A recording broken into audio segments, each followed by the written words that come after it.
तीरंदाजों, मुझ पे निशाना लगाओ।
शहादत का मकाम किसी वक्त भी मिल सकता है, याद रखो।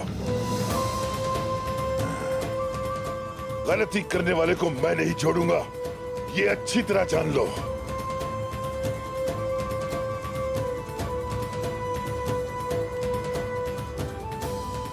हमने जंग के लिए काफिरों के शहरों पर हमला किया है। ज़ाब्ता हयात बदल चुका है। आज के बाद हम अपनी सरजमीन, अपने कबीले और नामूस की हिफाजत करेंगे। तुर्क कबाइल के तमाम सरदार लापरवाह और गाफिल हैं।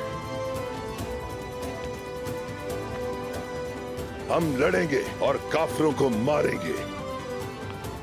शहादत के मुकाम पर फाइज होने से पहले जो 10 काफिरों को नहीं मारेगा, मैं उसकी तरफ देखूंगा भी नहीं। कयामत तक तुम्हारा पीछा करूंगा मैं।